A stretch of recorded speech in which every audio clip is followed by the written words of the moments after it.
Le psychologisme de l'interprétation esthétique s'entend fort bien avec la conception philistine de l'œuvre d'art comme apaisant harmonieusement les contradictions comme illusion d'une vie meilleure, sans égard pour la médiocrité dont elle est issue.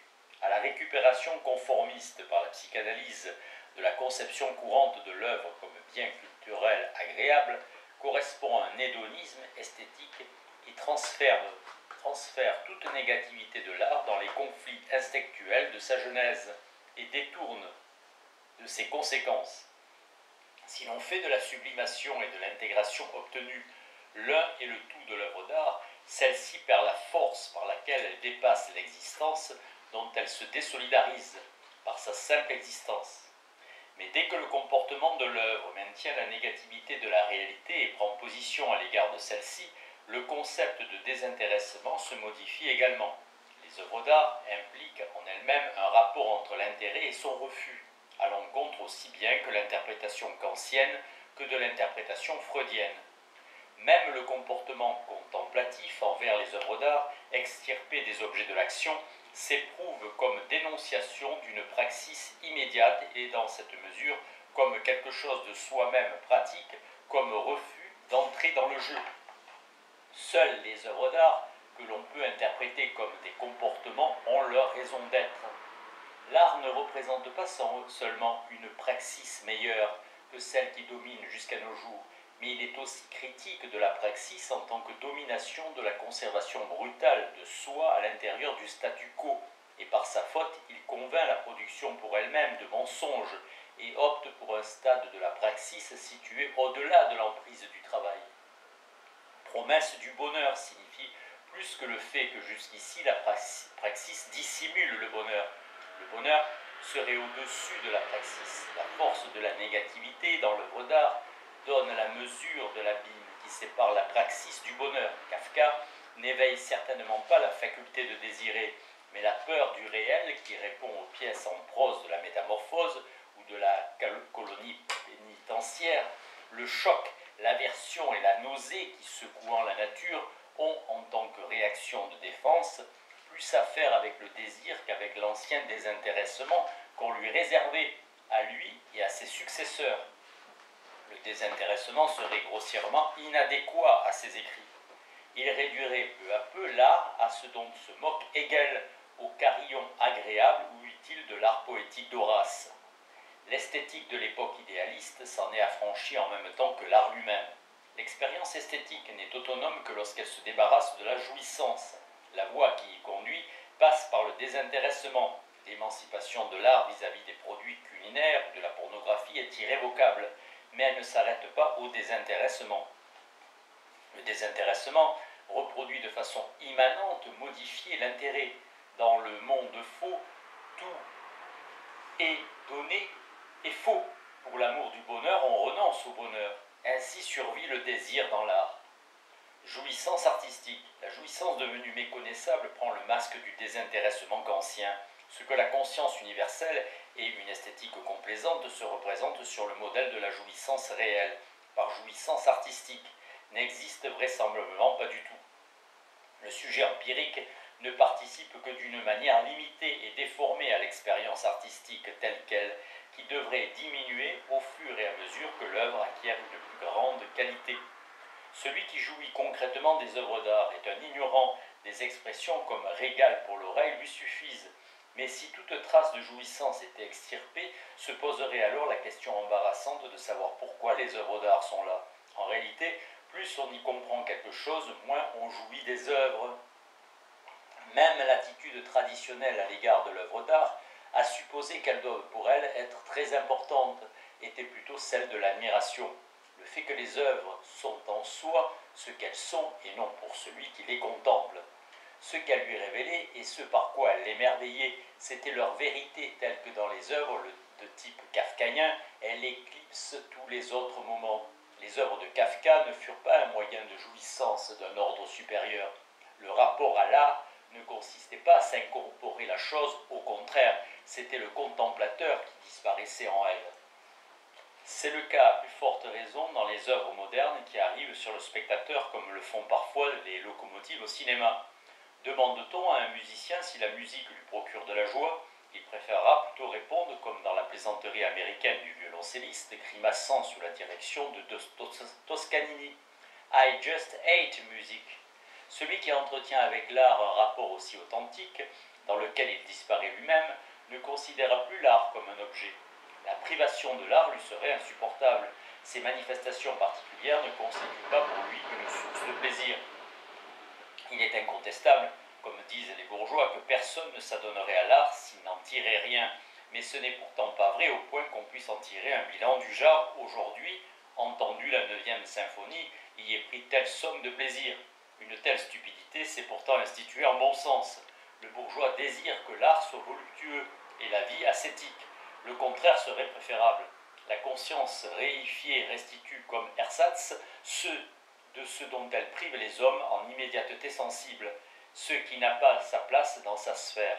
Alors qu'apparemment l'œuvre d'art excite le consommateur par son caractère sensuel, elle lui devient étrangère, aliénée, marchandise qui lui appartient et qu'il craint sans cesse de perdre. La fausse relation à l'art est étroitement liée à l'angoisse de la possession. La représentation fétichiste du bien exploitable dans l'économie psychologique correspond étroitement à la représentation fétichiste de l'œuvre d'art, comme propriété accessible mais susceptible d'être détruite par la réflexion. Si l'on admet que l'art, d'après son propre concept, est un devenu, son classement parmi les moyens de jouissance ne l'est pas moins. Il est certain que les formes primitives des œuvres d'art magiques et animistes furent les éléments d'une pratique rituelle, en deçà de leur autonomie. Mais c'est justement par le fait qu'elles étaient sacrées qu'il était impossible d'en jouir. La spiritualisation de l'art a stimulé la rancune de ceux qui étaient exclus de la culture, favorisé le genre de l'art de consommation, tandis qu'inversement la répulsion contre celui-ci poussait les artistes à une spiritualisation de plus en plus radicale. Aucune statue grecque, dans sa nudité, n'était une pin-up. On ne pourrait autrement expliquer la sympathie du modernisme pour le passé lointain et pour l'exotisme. Les artistes prétendent à l'abstraction des objets naturels considérés comme quelque chose de désirable. Du reste, Hegel, dans la construction de l'art symbolique, n'a pas ignoré le moment non sensible de l'archaïsme, le moment de plaisir dans l'art, protestation contre le caractère universel et médiatisé de marchandises, et, à sa manière, médiatisable. Celui qui disparaît dans l'œuvre d'art est par là dispensé de la misère d'une vie toujours insuffisante. Ce plaisir peut atteindre son paroxysme jusqu'à l'ivresse. Le concept mesquin de jouissance pour sa part ne lui suffit pas, qui serait plutôt apte à déshabituer de la jouissance. Il est du reste remarquable qu'une esthétique qui a toujours insisté sur la sensibilité subjective comme fondement de toute beauté n'ait jamais analysé sérieusement cette sensation. Ces descriptions furent presque incontestablement celles de Béotien, peut-être parce que le point de départ subjectif est avant tout aveugle, au fait que c'est seulement dans le rapport à la chose qu'apparaît à propos de l'expérience artistique quelque chose de valable, et non pas dans la joie de l'amateur. Le concept de jouissance artistique fut un compromis déplorable entre l'essence sociale de l'œuvre d'art et sa nature antithétique vis-à-vis de la société. Si l'art n'entre déjà pas adéquatement dans le mécanisme de la conservation de soi, ce que la société bourgeoise ne lui a jamais tout à fait pardonné, il doit tout au moins subsister grâce à une valeur d'usage copiée sur le plaisir sensuel. On déforme ainsi l'une et l'autre et aussi un accomplissement physique que ne dispensent pas ses représentants esthétiques. On hypostasie le fait que celui qui est incapable de différenciation sensuelle ne peut distinguer un bel accord d'un accord sans éclat, des couleurs chatoyantes de couleurs ternes et difficilement aptes à l'expérience artistique. Toutefois, cette expérience reçoit en fait accrue la différenciation sensuelle comme médium de la structuration en soi, mais ne diffuse le plaisir que d'une manière fragmentaire. L'importance du plaisir dans l'art fut variable.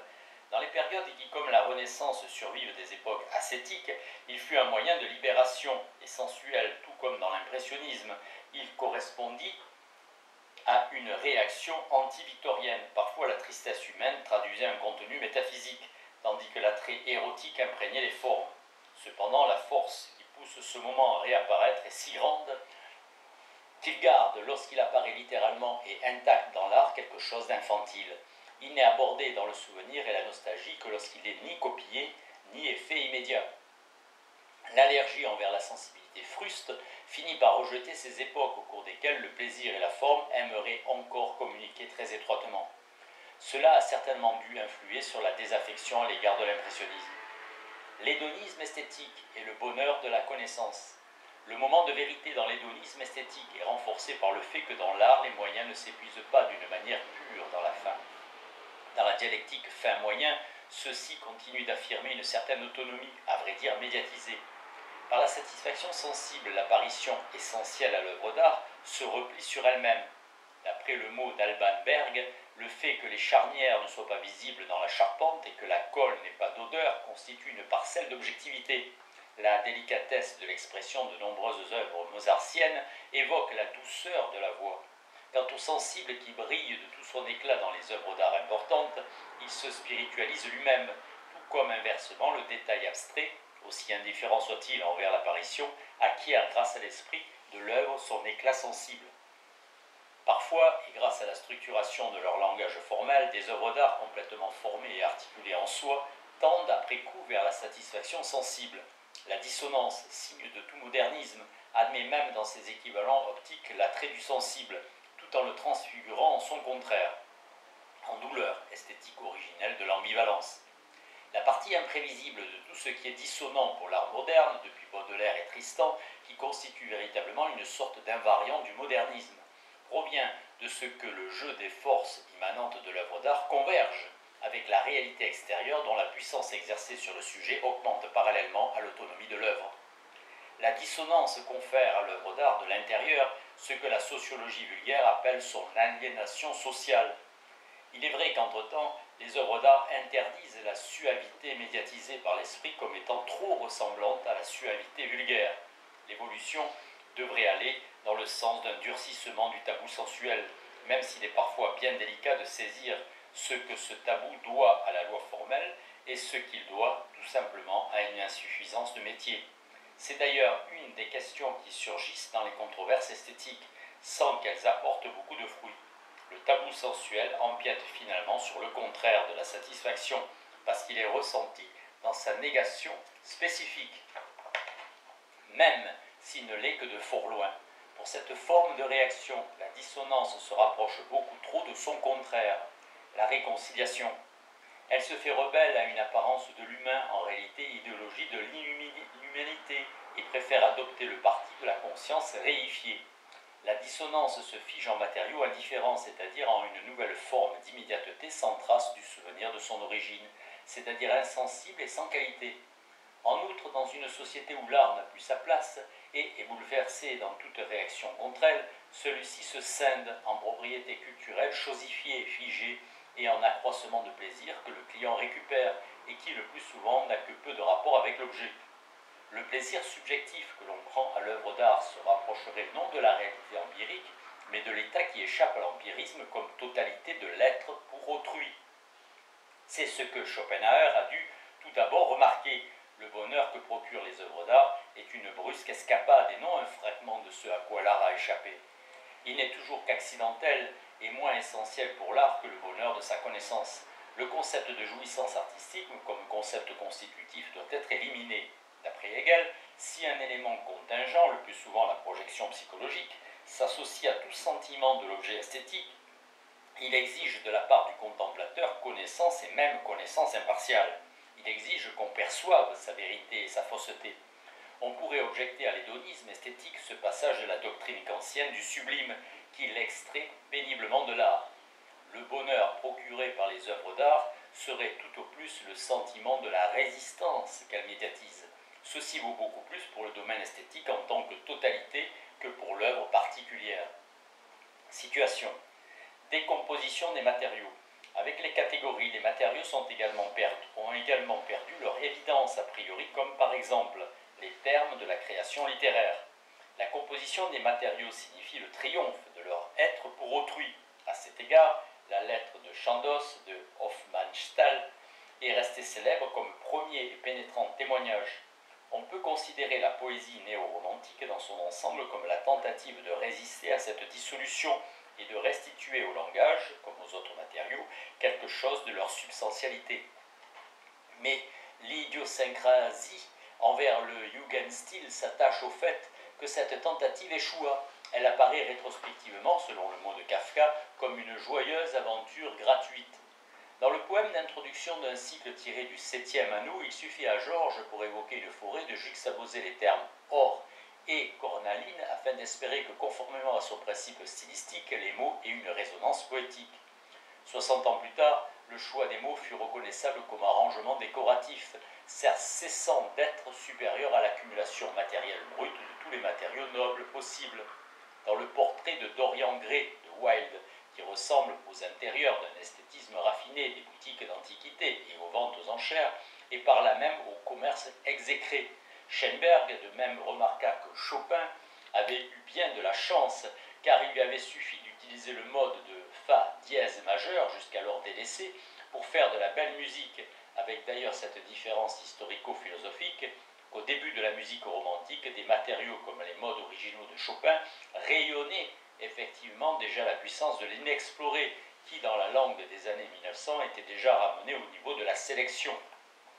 Mais ce qui arriva à leur langage, à leur juxtaposition ou à leur mode, porta atteinte infailliblement au concept traditionnel du poétique, considéré essentiellement comme quelque chose de supérieur et de consacré.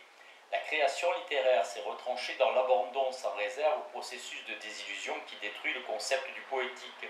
C'est ce qui rend irrésistible l'œuvre de Beckett. Entkunstung de l'art, critique de l'industrie culturelle, littéralement perte par l'art de son caractère artistique.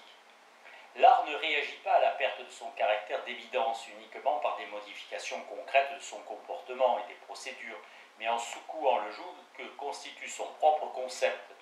Le fait qu'il soit art, on peut le constater d'une manière frappante dans les arts inférieurs ou dans le divertissement de jadis, aujourd'hui administré, intégré et qualitativement défiguré par l'industrie culturelle.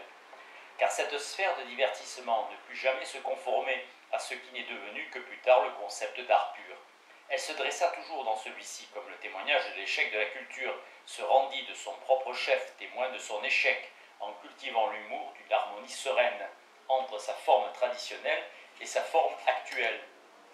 Les dupes de l'industrie culturelle, avides de ses marchandises, se situent en deçà de l'art. C'est pourquoi ils perçoivent plus clairement son inadaptation au processus de la vie sociale actuelle. Mais non la fausseté de celui-ci que ceux qui ont encore le souvenir de ce qu'était jadis une œuvre d'art. Il pousse à l'Entkunstung de l'art, la passion du palpable, de ne laisser aucune œuvre exister telle qu'elle est, de l'accommoder, de réduire sa distance vis-à-vis du spectateur est un symptôme indubitable de cette tendance. La différence humiliante entre l'art et la vie, celle qui vivent et dans laquelle ils ne veulent pas être dérangés parce qu'ils n'en supporteraient pas le dégoût, doit disparaître. Tel est le fondement subjectif du classement de l'art parmi les biens de consommation sous l'influence des vested interests. S'il n'est pas malgré tout simplement consommable, le rapport avec lui peut du moins s'appuyer sur celui des biens de consommation proprement dit.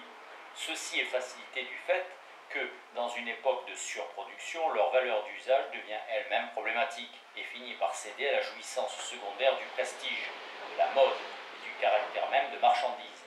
Parodie de l'apparence esthétique, de l'autonomie des œuvres d'art, qui pousse à la colère les consommateurs de la culture, sur le fait qu'on considère ces œuvres comme quelque chose de meilleur que ce qu'ils croient être. Il ne reste rien d'autre que le caractère de fétiche des marchandises, régression au fétichisme archaïque à l'origine de l'art.